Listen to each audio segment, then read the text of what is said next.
you and I have both experienced the benefit of sort of working through a system of development. Yeah. We've sort of have experience with the 12 steps, Right. but they're all, even being in churches and going through seminary, sort of just discipleship processes, all of these things. Um, Yeah. and I think the goal of all of those is for us to realize or become aware of all of the fear and anger and resentments that are going around within me, that all of these emotions that I'm experiencing, and if I'm not aware that I'm experiencing them, they are actually running the show. They're the ones driving the car, and I'm, in the back seat having no idea what's going on. Whereas if I'm aware of them, um, I can I can hold them at a distance.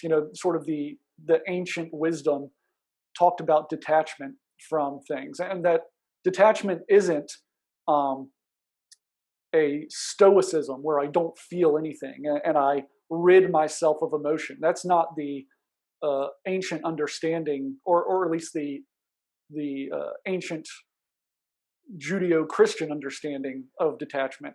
It's a no, my emotions belong. I feel them, I know them, I experience them, but I can hold them at arm's length and say, okay, that's fear. I'm feeling fear.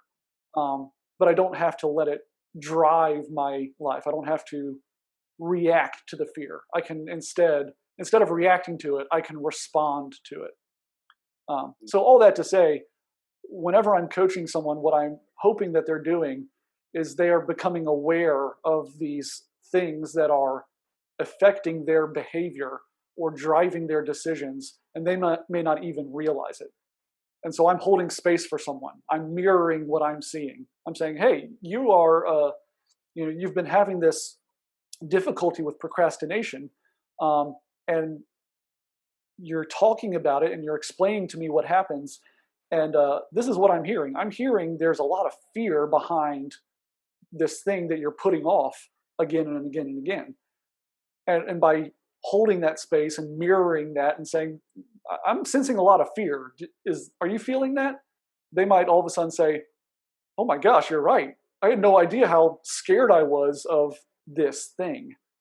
Um, Okay. I, yeah, So is that okay? So kind of what I hear is like the emotional intelligence piece. I I don't think know if that's that a big part of it. you would use, but I think that that's similar for me because I do think that churches and Christians in general don't take time for like emotions. We Mhm. really want the correct beliefs more than like the correct understanding of emotions. Yeah, And I've somebody teach me or say this on my show that you can't be like emotionally mature, or you can't be like a mature Christian if you're emotionally immature. And I right. definitely grew up with that idea.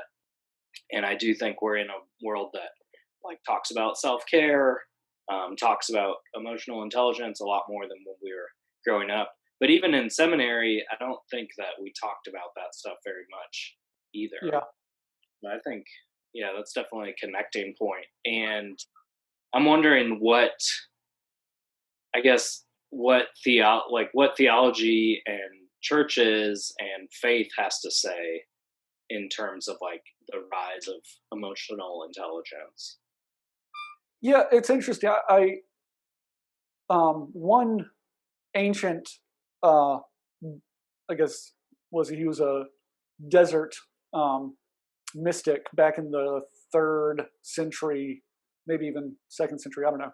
His name was Evagrius of Pontus, or Evagrius Ponticus, something like that. He was an Egyptian desert monk, and something that is really fascinating about him is he sort of had this entire system of thought when it came to emotions, but he didn't actually describe them as emotions. He described them as thoughts. And this is sort of a pretty consistent with the ancient understanding of how humans were made, is that our thoughts and our emotions were very much tied together.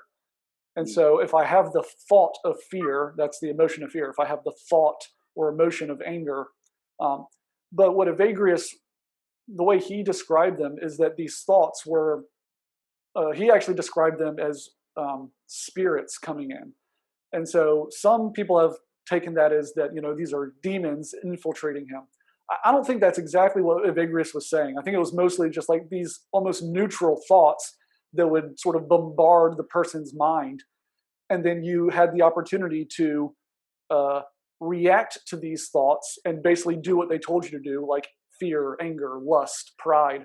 Or you could respond to them and say, okay, there's this thought that is, coming into my mind, but I'm not going to listen to it. I'm going to do something else.